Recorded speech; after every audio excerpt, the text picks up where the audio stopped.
ഫവാസെ, അമ്മയിലെ പൊട്ടിത്തെറികൾക്കൊക്കെ ശേഷം രാജിവെച്ച ശ്വേതാ മേനോൻ ഔദ്യോഗികമായിരുന്നില്ല, ഞാൻ രാജിവെക്കില്ല എന്ന് പറഞ്ഞ് തിരിച്ചു വന്നതും അതിനുശേഷം കൊടുത്ത കേസും കോടതിയിൽ 27-ാം തീയതിയാണ് ആ കേസ് എടുക്കുന്നത്, കോടതി പരിഗണിക്കുന്നത്. അപ്പൊ അതിന് സ്റ്റേ വന്നതും അത്തരം കാര്യങ്ങളെല്ലാം നിലനിൽക്കെ ശ്വേതാ മേനോൻ ഇപ്പോൾ ഒരു ഫേസ്ബുക്ക് പോസ്റ്റുമായിട്ട് രംഗത്ത് വന്നിട്ടുണ്ട്. ഹേമ കമ്മിറ്റിയിലെ കുറ്റാരോപിതർ എന്ന് പറയുന്ന ഒരു ഹെഡിങ്ങോട് കൂടിയിട്ടാണ് അവർ കുറച്ച് കാര്യങ്ങൾ അതിൽ പറഞ്ഞിട്ടുള്ളത്. പരസ്യ പ്രതികരണങ്ങളൊക്കെ ഞാൻ മനഃപൂർവ്വം ഒഴിവാക്കിയതായിരുന്നു. പക്ഷെ ശ്വേതാ മേനോൻ സമ്മതിക്കില്ല. എന്തിന്? ഹേമ കമ്മിറ്റിയിൽ ആരോപണ വിധേയരായിട്ടുള്ളവർ അമ്മയുടെ തലപ്പത്തേക്ക് വരാൻ, അല്ലെങ്കിൽ അഡ്ഹോക് കമ്മിറ്റി ഉൾപ്പെടെ വരാൻ ഞാൻ സമ്മതിക്കില്ല എന്ന് പറഞ്ഞുകൊണ്ട് മറ്റൊരു രീതിയിലേക്ക് ഈ വിഷയത്തെ മാറ്റിക്കൊണ്ട് അവർ രംഗത്ത് വരുന്നുണ്ട്. ഇപ്പൊ ശ്വേതാ മേനോൻ അൻസിബ വിഷയം എന്താണെന്നുള്ളത് നമുക്കറിയാം. അവർ ഉന്നയിച്ച വിഷയങ്ങൾ എന്തായിരുന്നു? അഴിമതി ആരോപണങ്ങൾ, അത്തരം കാര്യങ്ങളൊക്കെ മാറ്റി നിർത്തിക്കൊണ്ട് ചർച്ച മറ്റൊരു തലത്തിലേക്ക് നിയമപരമായിട്ട് നേരിടാനും ഒരു അധികാര തർക്കത്തിലേക്കൊക്കെ കാര്യങ്ങൾ പോയിക്കൊണ്ടിരിക്കുകയാണ്. അപ്പൊ ഇവിടെ ശ്വേതാ മേനോൻ ഇപ്പൊ പറയുന്നത് BJP ആളൊക്കെ വാങ്ങി, അല്ലെങ്കിൽ കാശ് കൊടുത്തിട്ട് താരസ്ഥാനാർത്ഥികളെ വാങ്ങി എന്നുള്ളതൊക്കെ ആരോപണങ്ങളിലായിട്ട് നിൽക്കുന്ന വിഷയമാണ്. അതിനിടയിൽ അവർ പറയുന്നു ഹേമ കമ്മിറ്റിയിലെ തലപ്പത്തേക്ക് ഹേമ കമ്മിറ്റി റിപ്പോർട്ടിൽ ആരോപണ വിധേയരായവരെ അമ്മയുടെ തലപ്പത്തേക്ക് വരാൻ ഞാൻ സമ്മതിക്കില്ല, അമ്മയുടെ പ്രസിഡന്റായിട്ട് ഞാൻ ഇവിടെ കാണും എന്ന് ഒരിക്കൽ കൂടെ അടിവരയിട്ട് ഉറപ്പിക്കുകയാണ്. ഇതൊരു പുതിയ ചർച്ചയാണ്. അപ്പൊ ശരിക്കും ഹേമ കമ്മിറ്റിയിലെ ആരോപണ വിധേയരെ എങ്ങോട്ട് ഞാൻ കേട്ടില്ല, അവർ വരാണ്ടിരിക്കാൻ വേണ്ടിയിട്ടാണ് ഞാൻ ഈ സ്ഥാനത്ത് കടിച്ചു തൂങ്ങി കിടക്കുന്നത് എന്ന് പറയുന്നത് പോലെയുണ്ട് ഇതിപ്പോ കേൾക്കുമ്പോൾ. ഇപ്പം പവർ കൈ കിട്ടിയില്ല, പിന്നെ എന്തും തൻ്റെ ചൊൽപ്പടിക്കുക എന്നുള്ള രീതിയാണ്. കാരണം ഈ പറഞ്ഞ പോലെ എനിക്ക് തോന്നുന്നു വലിയ തെറ്റ് പറ്റിയത് മാധ്യമങ്ങൾക്കും പിന്നെ മറ്റ് പ്രസ്ഥാനങ്ങൾ. കാരണം അദ്ദേഹം ഒരു രാജിവെക്കുന്നു എന്ന് പറയുമ്പോൾ അപ്പം തന്നെ അത് രാജ്യമാണെന്ന് ഇതിനെ വിശ്വസിക്കുന്നത്. ഒരാൾക്ക് ചിലപ്പോൾ ഓരോ നേരത്തെ ഓരോ തോന്നലായിരിക്കില്ല, അത്ര മാത്രമേ ഇനി കണ്ടാൽ മതിയായിരുന്നു. അതിലുപരി രാജ്യമാണെന്ന് നമ്മൾ വിശ്വസിച്ച നമ്മളാണ് ശരിക്കും മണ്ടന്മാര്. വിലയില്ലാത്തവരുടെ വാക്ക് വിശ്വസിക്കരുത് എന്ന് പറയുന്നതായിരിക്കും നല്ലത്. അല്ലാതെ രാജിവെക്കുന്നു എന്നൊരു ആത്മാഭിമാനമുള്ള ഒരാൾ വന്ന് പറഞ്ഞിട്ട് പോയി കഴിഞ്ഞാൽ അവര് ആത്മാഭിമാനം ആ സാധനം ഉണ്ടോ ഇല്ലേ എന്നുള്ള സാധനം കിടക്കുന്നുണ്ട്. അത് വിലയില്ലാത്തവരുടെ കാര്യം ആയതുകൊണ്ട് മാത്രം നമുക്ക് വിശ്വസിക്കണ്ട. അപ്പം വിശാരണി പറഞ്ഞ പോലെ രാജിവെച്ചത് രാജ്യമായിരിക്കും. വിശാരണി തന്നെ പറഞ്ഞിട്ടുണ്ട്, ഞാൻ ഈ പറഞ്ഞ പോലെ അടൂർ കമ്മിറ്റിയിൽ ഞാൻ രാജിവെക്കുന്നു, ഇനി അതിലോട് തിരിച്ചു വരവില്ല. ചില ആൾക്കാർ രാജിവെച്ചുകൊണ്ട് വീണ്ടും കയറി വരുന്ന ചില പ്രക്രിയയൊക്കെ അവിടെ ഉണ്ട്. ഞാൻ അത്രക്കാരനല്ല, അതുകൊണ്ട് എന്നെ അതിൽ കൂട്ടണ്ട, ഞാനതിന് തിരിച്ചു വരുന്നില്ല എന്ന് പറഞ്ഞാൽ അദ്ദേഹം പോകുന്നത്. അപ്പോൾ അറ്റ്ലീസ്റ്റ് അവർ മാന്യതെങ്കിലും രാജിവെക്കുന്നതിന് മുമ്പായിട്ട് ആ സാധനം കാണിക്കണമായിരുന്നു, അല്ലെങ്കിൽ പിന്നെ രാജിവെക്കാൻ പാടില്ലായിരുന്നു. അതൊരു മീറ്റിങ്ങിനകത്തും പറഞ്ഞു, പുറത്ത് വന്ന മീഡിയസിനോടും ഒക്കെ പറഞ്ഞിട്ട് പിന്നീട് അതിന്റെ രാജിയായിരുന്നില്ല എന്ന് പറയുന്നത് വാക്കിന് വ്യവസ്ഥയില്ലാത്ത, ആത്മാഭിമാനം തൊട്ട് തീണ്ടിയിട്ടില്ലാത്തത് കൊണ്ട് തന്നെ വരുന്നൊരു കാര്യമാണ്. അപ്പോൾ അവരുടെ ഉള്ളിലെ പ്രശ്നങ്ങളാണ്, അതിലേക്ക് നമ്മൾ പോകുന്നില്ല. പക്ഷെ ഇപ്പൊ ആ വിഷയം, അവിടെ ഉയർന്ന അഴിമതി ആരോപണങ്ങളും കാര്യങ്ങളും ഒക്കെ മാറ്റിവെച്ചുകൊണ്ട് പുതിയൊരു സ്റ്റാൻഡുമായിട്ടാണ് ഇപ്പൊ അവര് പോസ്റ്റ് ചെയ്തിരിക്കുന്നത്. അത് മാത്രമല്ല, കഴിഞ്ഞ ദിവസം ഉയർന്നു വന്ന മറ്റൊരു കാര്യം എന്ന് വെച്ചാൽ ഇവര് സ്റ്റേ വാങ്ങാൻ വേണ്ടിയിട്ട് അഡ്ഹോക് കമ്മിറ്റിക്ക് എതിരായിട്ട് കൊടുത്ത ഹർജിയിലും വ്യാജ മിനിറ്റ്സ് ആയിരുന്നു ഹാജരാക്കിയെന്ന് പറയുന്നു. അതിന് പുറമെ ഇവരുടെ ഒരു ബൈലോ പ്രകാരം പരസ്യ പ്രതികരണങ്ങൾ പാടില്ല, അല്ലെങ്കിൽ കാരണങ്ങൾ മീഡിയാസിന് മുമ്പിലേക്കോ അല്ലെങ്കിൽ ബാക്കി രീതിയിൽ കൊണ്ടുപോകരുതെന്നുണ്ടായിരുന്നു. പക്ഷെ ശ്വേതാ മേനോൻ ചില കാരണം കാണിക്കൽ, അവരുടെ ഭാഗം ന്യായീകരിച്ചുകൊണ്ട് വാട്സപ്പ് വഴി, ഇമെയിൽ ത്രൂ മാത്രം അയക്കാവുള്ളൂ എന്ന് ബൈലിൽ പറയുന്ന സ്ഥലത്ത് വാട്സപ്പ് വാട്സപ്പിൽ വഴി പലർക്കും അയച്ചു കൊടുത്തു, കുറെ കാര്യങ്ങൾ പറഞ്ഞ് എഴുതിയ ഒരു ഉപന്യാസം പോലൊരു സാധനം അയച്ചു കൊടുത്തു എന്ന് പറയുന്നു. അത് നിയമപരമായിട്ട് അവരുടെ ബൈലോ പ്രകാരം തെറ്റായിട്ടുള്ള കാര്യമാണ്. ഇവിടെ ഒരു പ്രശ്നം വരുന്നത് എന്താണെന്ന് വെച്ചാൽ ഈ വാട്സപ്പിൽ സേവ് ചെയ്തിരിക്കുന്ന നമ്പറുകളിലേക്ക് മാത്രമേ ഈ സാധനം പോയിട്ടുള്ളൂ. പക്ഷെ അതില് സേവ് ചെയ്യപ്പെടാത്ത ഒരുപാട് അംഗങ്ങൾ അമ്മയിലുണ്ട്. അപ്പൊ കുറച്ചു പേരിലേക്ക് മാത്രം കാര്യങ്ങൾ ചെന്നു. ഇവിടെ എന്താ സംഭവിക്കുന്നതെന്ന് പോലും അംഗങ്ങളുടെ തുല്യ അവകാശങ്ങൾ അല്ലെങ്കിൽ തുല്യ നീതി പോലും മാറ്റിവെച്ചുകൊണ്ടാണ്. ഇവിടെ ശ്വേതാ മേനോന്റെ പുതിയ പോസ്റ്റ് വന്നിരിക്കുന്നത് എങ്ങനെയാണ്: ഇതിനിടയിൽ എനിക്കെതിരെ ഉയർത്തുന്ന ചില ആരോപണങ്ങൾക്ക് കൂടി മറുപടി പറയട്ടെ. മറുപടിയായിട്ട് ആദ്യം വാട്സപ്പിൽ പുള്ളിക്കാരി മറുപടി കൊടുത്തു കേട്ടോ. അത് അമ്മയുടെ ഗ്രൂപ്പിൽ അങ്ങനെ കൊടുക്കാൻ പാടില്ല, നിയമപരമായിട്ട് അത് തെറ്റാണ് എന്നുള്ള വാദം ഉയർന്നു വന്നപ്പോഴാണ് ഇപ്പോൾ ഫേസ്ബുക്കിലേക്ക് വന്നിരിക്കുന്നത്. ഒന്നാമത്, കഴിഞ്ഞ 12 വർഷമായി രാജ്യം ഭരിക്കുന്ന ഒരു ദേശീയ പാർട്ടിക്ക് കേരളത്തിൽ സ്ഥാനാർത്ഥികളെ കിട്ടാൻ എനിക്ക് കോടിക്കണക്കിന് രൂപ നൽകേണ്ടി വന്നു എന്ന ആരോപണത്തിന്റെ യുക്തി മനസ്സിലായിട്ടില്ല. അതായത് BJP പോലൊരു പാർട്ടിക്ക് കാശ് കൊടുത്ത് സ്ഥാനാർത്ഥികളെ വാങ്ങണം എന്ന് പറയുന്നതിന്റെ ലോജിക്ക് അവർക്ക് മനസ്സിലായിട്ടില്ല എന്നാണ് പറയുന്നത്. Can someone please explain the logic behind this accusation എന്ന് പറഞ്ഞിട്ട് അവർ പറയുന്നുണ്ട്. രണ്ടാമത്, ഞാൻ ഏതെങ്കിലും പാർട്ടിക്കാരിയാണെങ്കിൽ അത് മറച്ചു വെക്കേണ്ട കാര്യം എന്താണ്? അങ്ങനെ തുറന്നു പറഞ്ഞാൽ എനിക്ക് എന്തെങ്കിലും നഷ്ടമുണ്ടാകുമോ?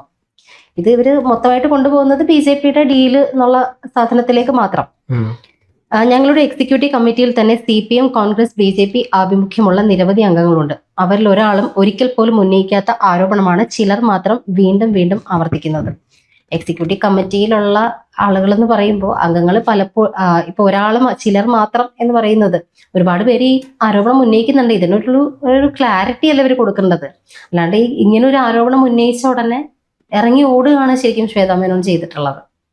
പിന്നെ അമ്മയിൽ രാഷ്ട്രീയവും മതവും വർഗീയതയും കൊണ്ടുവന്ന് സംഘടനയെ വിഭജിക്കാൻ ശ്രമിക്കരുത് എന്നാണ് എനിക്കെതിരെ തുടർച്ചയായ അപവാദ പ്രചരണം നടത്തുന്നവരോടുള്ള എൻ്റെ അഭ്യർത്ഥന.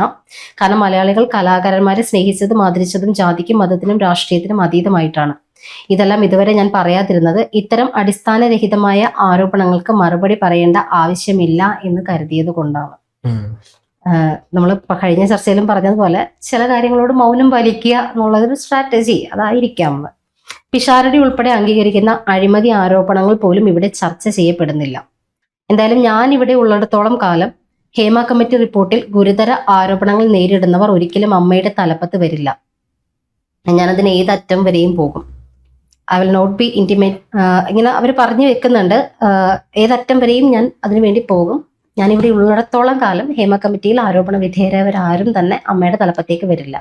അപ്പോൾ ഇതിന് തൊട്ട് മുന്നേ പറഞ്ഞു വെക്കുന്നത് പിഷാരടി ഉൾപ്പെടെ ഉള്ളവർ പറയുന്ന അഴിമതി ആരോപണങ്ങൾ ചർച്ച ചെയ്യുന്നില്ല, പകരം വേറെ രീതിയിലേക്ക് പോകുന്നു. ഇതാരാണ് വേറെ രീതിയിലേക്ക് കൊണ്ടുപോയി എന്നുള്ളത് എനിക്ക് മനസ്സിലാവുന്നില്ല. ഈ അഴിമതി ആരോപണത്തിനുള്ള ഒരു മറുപടി ഇപ്പൊ ഇത്രയും എനിക്കെതിരെ വരുന്ന ആരോപണങ്ങൾക്കെതിരെ ഫേസ്ബുക്ക് പോസ്റ്റ് ഇട്ട ശ്വേതാ മേനോന് ഇത്തരം അഴിമതി ആരോപണങ്ങളിൽ വാസ്തവം എന്താണെന്നും ഇതുപോലൊരു ഫേസ്ബുക്ക് പോസ്റ്റ് ഇറക്കിയാലും പോരെ. അതൊന്നും ചെയ്യാതെ മറ്റെന്തൊക്കെയോ കാര്യങ്ങളിലേക്ക് ഇത് ഇത്രയും പറഞ്ഞു വെച്ചിട്ട് അവസാനം പറയുകയാണ് ഹേമ കമ്മിറ്റിയുടെ ആരോപണ വിധേയരൊക്കെ തലപ്പത്തേക്ക് വരാൻ ശ്രമിക്കുന്നു, അവരെയൊന്നും ഞങ്ങൾ ഇങ്ങോട്ട് കയറ്റില്ല, ആ പ്രസിഡന്റ് ആക്കാൻ സമ്മതിക്കില്ല എന്ന് പറഞ്ഞു വെക്കുകയാണ്. അപ്പൊ പുതിയൊരു സംഭവമാണ് എടുത്തിട്ടിരിക്കുന്നത്. അത് എനിക്കൊന്നും എന്താ അറിയോ, ഇപ്പം ഈ പറഞ്ഞ പോലെ ഇപ്പം ഞാനും ഐശ്വര്യമാടെ ഇരിക്കുകയാണ്. അപ്പം എന്താ പറയാ, ഒരു ചാനലിന്റെ ചീഫ് എഡിറ്റർ, നമുക്ക് ആ സ്ഥാനത്തോട്ട് വേണ്ടിയിട്ടുള്ള സാധനം നടക്കണം, നമ്മൾ രണ്ടുപേരും സബ് എഡിറ്റർ ആണെന്ന് വിചാരിക്കുക. അപ്പൊ ആര് വേണം അങ്ങോട്ട് വരണം എന്നുള്ള ഒരു ഇത് നടക്കുമ്പോൾ പെട്ടെന്ന് ഞാൻ പറയാണ്, ഇതിനു മുമ്പ് ഓഫീസിൽ പ്രശ്നം ഉണ്ടാക്കിയ അല്ലെങ്കിൽ ഏതെങ്കിലും മോശമായിട്ട് പെരുമാറി ചൂടാവുകയും അല്ലെങ്കിൽ മറ്റെന്തോ കേസ് ആയിക്കോട്ടെ, പേഴ്സണൽ കുടുംബ പ്രശ്നം എന്തോ ആയിക്കോട്ടെ, അങ്ങനെ ഒരു കേസുള്ളവർ ഈ സ്ഥാനത്തോട്ട് വരണ്ട. അപ്പോൾ പെട്ടെന്ന് അങ്ങനെ നിയമനം വെച്ച് കഴിഞ്ഞാൽ സ്വാഭാവികമായിട്ടും എനിക്ക് എന്ത് ചെയ്യാൻ പറ്റും, ഐശ്വര്യനെ അവിടെ നിന്ന് എലിമിനേറ്റ് ചെയ്യാൻ പറ്റും. പിന്നെ ഞാൻ മാത്രമേ ഉള്ളതാണ്. പിന്നെ സ്വാഭാവികമായിട്ടും ഇത്തരത്തിൽ നിലവിൽ ശ്വേതാമേനുമായി ബന്ധപ്പെട്ട് പല ആൾക്കാർക്ക് പ്രശ്നം ഉണ്ടാവും. അപ്പോൾ അവരാണ് ഇപ്പോൾ ഈ പ്രശ്നം, ശ്വേതാമേനും ഇവരും തമ്മിലായിരിക്കുള്ള പ്രശ്നം. അപ്പോൾ ഈ ഹേമ കമ്മിറ്റി റിപ്പോർട്ടിൽ ചിലപ്പം ഇവരെ പരാമർശിക്കുന്നുണ്ടാവും. അത്തരത്തിൽ പരാമർശിക്കപ്പെടുന്നവർ സ്വാഭാവികമായിട്ട് ആ കേസ് മുമ്പോട്ട് വെച്ചാൽ നേരിട്ട് എനിക്ക് പറയണ്ടല്ലോ, ഐശ്വര്യ അങ്ങോട്ട് വരണ്ട, ഞാനിരുന്നാൽ മതി എന്ന് പറയുന്നതിന് പകരം കേസുള്ള ഒരാൾ അങ്ങോട്ട് വരണ്ട. പക്ഷെ ഇതിന്റെ ഒരു വശം ഇരിക്കുന്നതെന്ന് വെച്ചാൽ ഈ ഹേമ കമ്മിറ്റി റിപ്പോർട്ട് അമ്മയ്ക്കകത്തുള്ള കാര്യമാണ്. അത് ഏറ്റവും കൂടുതൽ പൂഴ്ത്തി വെച്ചതും ഈ പറയുന്ന ഭരണസമിതി തലപ്പത്തേക്ക് വന്നതിന് ശേഷമാണ്. നമ്മുടെ സംസ്കാരം ഒരുപാടുള്ള പഴയ സാംസ്കാരിക മന്ത്രി ഉൾപ്പെടെ പലരുടെയും പേരുകളുള്ള പേജുകൾ വെട്ടിക്കുറച്ചതും അത് സ്വകാര്യതയാണെന്ന് പറഞ്ഞ് മാറ്റി നിർത്തിയതിനും ഒക്കെ ചുക്കാൻ പിടിച്ച ഒരാൾ കൂടിയാണ് ശ്വേതാ മേനോൻ. അപ്പോൾ അങ്ങനെയുള്ള ഒരാൾ തന്നെ ഇപ്പൊ വന്നിട്ട് പറയാണ് ഇത്തരത്തിലൊരു ക്ലോസ് വെക്കുമ്പോൾ. പിന്നെ ഈ ഹേമ കമ്മിറ്റി റിപ്പോർട്ടിൽ ആരുടെയൊക്കെ പേരുണ്ടായിരുന്നു, ഇതൊക്കെ സ്വകാര്യത എന്ന് പറഞ്ഞ് പുറത്ത് വിടാണ്ടൊക്കെ വെച്ചുകൊണ്ടിരുന്ന കാര്യമാണ്. പക്ഷെ ഇതിൽ പല നായക നടന്മാരുടെയും പേര് ഇതിൽ ഉണ്ടായിരുന്നു എന്ന് പറയുന്നുണ്ട്, നമ്മുടെ സൂപ്പർ സ്റ്റാറുകളുടെ ഉൾപ്പെടെ. അതായത് മോഹൻലാല്, മമ്മൂട്ടി ഉൾപ്പെടെയുള്ളവരുടെ പേര് ഇതിൽ പരാമർശിച്ചു എന്ന് പറഞ്ഞു കേൾക്കുന്നു. ഔദ്യോഗികമായിട്ട് നമ്മൾക്കറിയില്ല. പക്ഷെ അങ്ങനെയാണെന്നുണ്ടെങ്കിൽ ഈ ഒരു ക്ലോസ് വെക്കുന്നത് മോഹൻലാൽ പോലും ഇതിലേക്ക് വരാണ്ടിരിക്കാൻ, അല്ലെങ്കിൽ മമ്മൂട്ടി പോലും, അങ്ങനെയുള്ള പലരും ഇതിലേക്ക് വരാണ്ടിരിക്കാൻ ഇവർക്കെതിരെയൊക്കെ കൂടി അല്ലേ എന്നുള്ളൊരു ചോദ്യം കൂടി അവിടെ വരുന്നുണ്ട്. ഈ ഹേമ കമ്മിറ്റി റിപ്പോർട്ട് പൂഴ്ത്തി വെച്ച ഒരാൾ തന്നെ, അല്ലെങ്കിൽ അതിനെ ചുക്കാൻ പിടിച്ചു എന്ന് പലരും ഇപ്പോഴും ആരോപിക്കുന്ന ആള് തന്നെയാണ് ഇത്തരത്തിൽ ഹേമ കമ്മിറ്റി ഇപ്പൊ എടുത്തിട്ട് ഉപയോഗിക്കുന്നത് എന്നുള്ളത് കൂടിയുണ്ട്. അതിപ്പോ നമ്മൾ നേരത്തെ പറഞ്ഞതുപോലെ പലർക്കുമുള്ളൊരു ഭീഷണി കൂടിയാകാം ഇത്. ഇത്തരമൊരു കാര്യം വന്നാൽ ഞാൻ അതും കുത്തിപ്പൊക്കും എന്നുള്ളൊരു ഭീഷണിയായിട്ട് നമുക്ക് ഇതിനെ കാണാം. ഇപ്പൊ അൻസിബ വിഷയത്തിലേക്ക് വരുമ്പോൾ മറ്റൊരു രസകരമായിട്ടുള്ളൊരു വാർത്ത വരുന്നത്, അൻസിബയോട് എങ്ങനെ ഇത്രയും വൈരാഗ്യം തുടങ്ങിയത് ബിഗ് ബോസിൽ നിന്നാണെന്നാണ് നമ്മുടെ മായ വിശ്വനാഥ് പറഞ്ഞിരിക്കുന്നത്. ഒരു അഭിമുഖത്തിൽ അവർ പറയുന്നുണ്ട്, അൻസിബയോട് ഇത്രയും വൈരാഗ്യം ശ്വേതയ്ക്ക് തുടങ്ങിയത് ബിഗ് ബോസിൽ നിന്നാണ്. ഇവരൊരുമിച്ച് ബിഗ് ബോസിലുള്ള സമയത്ത് ലാലേട്ടൻ ഇതിലേക്ക് കടന്നു വരുമ്പോൾ അൻസിബ ചെന്ന് കാലിൽ വീഴുന്നുണ്ട്, കാല് തൊട്ട് വണങ്ങുന്നുണ്ട്. പക്ഷെ ശ്വേതാ മേനോൻ തൊട്ടടുത്ത് നിൽക്കുന്നുണ്ടായിരുന്നു, അവരുടെ കാല് പിടിച്ചില്ല. അപ്പൊ അത് ഒരുപാട് പേരോട് പരാതിയായിട്ട് ഇവർ പറഞ്ഞിട്ടുണ്ട്. അന്ന് മുതലേ വൈരാഗ്യം ഉണ്ടെന്നൊക്കെ പറയും. ഇതൊക്കെ സില്ലി കാര്യങ്ങളാണ്, ഒരാളുടെ ആരോപണം മാത്രമാണ്. പക്ഷെ അണലിയേക്കാളും വിഷമുള്ള ജീവി എന്നാണ് ശ്വേതാ മേനോനെ ഇവര് മായ വിശ്വനാഥ് പറയുന്നത്. അതിനേക്കാളും പകയാണ് വെക്കുന്നതെന്ന്. അപ്പൊ ഇത്തരം സില്ലി കാര്യങ്ങളൊക്കെ എടുത്ത് തലക്കുന്നതിന്റെ ഇടയിലും ഈ അഴിമതി ആരോപണങ്ങളിലേക്ക് ഈ ചർച്ചകൾ തിരിച്ചു വരണം. ജനങ്ങൾക്ക് ഇതിനിടയിലുള്ള പരദൂഷണങ്ങളോ കാര്യങ്ങളോ കേൾക്കാനല്ല താല്പര്യം. ഇത്രയും വലിയ അഴിമതി നടത്തിയിട്ടുണ്ടെങ്കിൽ, ജനങ്ങളുടെ ഇടയിലേക്ക് ഇതൊക്കെ കൊണ്ടുവന്നിട്ടുണ്ടെങ്കിൽ, BJP ഡീൽ ഉൾപ്പെടെയുള്ള കാര്യങ്ങൾ, അതിലൊക്കെ ഒരു വ്യക്തത വന്നു കഴിഞ്ഞാൽ കുറച്ചും കൂടി ആൾക്കാർ കേൾക്കാൻ ആഗ്രഹിക്കുന്നത് അതാണ്, അല്ലെങ്കിൽ നമ്മൾക്കൊക്കെ അറിയേണ്ടത് അതാണ്.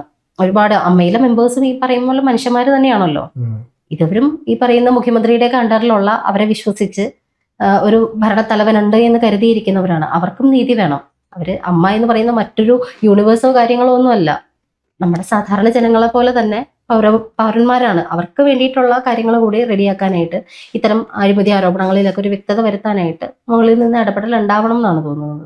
പക്ഷേ ഈ പറഞ്ഞ പോലെ മറുവശത്ത് നോക്കുകയാണെന്നുണ്ടെങ്കിൽ കൃത്യമായിട്ട് അവിടെ സാംസ്കാരിക വകുപ്പ് എന്ന് പറഞ്ഞൊരു വകുപ്പ് തന്നെയുണ്ട്. എനിക്ക് തോന്നുന്നു അതിന് നിലവിലെ മന്ത്രി ആരാണെന്ന് അറിയില്ല, പക്ഷെ അങ്ങനെ വകുപ്പ് തന്നെയാണ്. അപ്പോൾ അതിൻ്റെ കീഴിലാണ് ഈ സാധനങ്ങളൊക്കെ വരുന്നത്. അപ്പോൾ ശ്വേതാ മേനോൻ ഈ പറഞ്ഞ പോലെ രണ്ടും കൽപ്പിച്ചിട്ടാണ്. ഇനിയിപ്പോൾ അവിടെ ആ ഒരു ഫയൽ അതിന് ഹെമ കമ്മിറ്റിയിൽ പേര് ഉൾപ്പെട്ടവരാരും അങ്ങോട്ട് വരണ്ടെന്ന് പറയുമ്പോൾ ഈ പറഞ്ഞ പോലെ പല നേതാക്കന്മാരുടെ പേര് അതിലുണ്ട് എന്ന് പറയപ്പെടുന്നുണ്ട്. അങ്ങനെയാണെന്നുണ്ടെങ്കിൽ ഒരുപക്ഷെ ശ്വേതാ മേനോൻ അതിൽ നിന്ന് ഒഴിവായിരിക്കാം. അപ്പം ഈ പറഞ്ഞ പോലെ ഇനി ആരും വരില്ല എന്നുള്ളൊരു വേർഡ് ഇപ്പൊ എടുത്ത് ഒരു വജ്രായുധം പോലെ മുന്നോട്ട് വെച്ചതായിട്ടാണ് ഇപ്പൊ എനിക്കിത് കണ്ടപ്പോ തോന്നിയത്. അതന്നെ, അതിന്റെ പിന്നിൽ ഇങ്ങനെ ലക്ഷ്യം ഉണ്ടാവുമായിരിക്കാം. ഒരുപക്ഷെ ഒരു നേതാക്കന്മാരും ഇനി അമ്മയുടെ പ്രസിഡന്റ് സ്ഥാനത്തോട്ട് വരണ്ട, ഇനി എക്കാലവും ഞാൻ തന്നെ, അതിനിപ്പോൾ വേറെ എത്ര തലമുതിർന്ന നേതാക്കന്മാരായാലും ശരി, അതിന് മീതെ ഒരാൾ ഇനി പൊങ്ങണ്ട അല്ലെങ്കിൽ ഉയർന്നു വരണ്ട എന്നുള്ള സാധനം കൂടി അവിടെ ഉണ്ടാവാമായിരിക്കാം.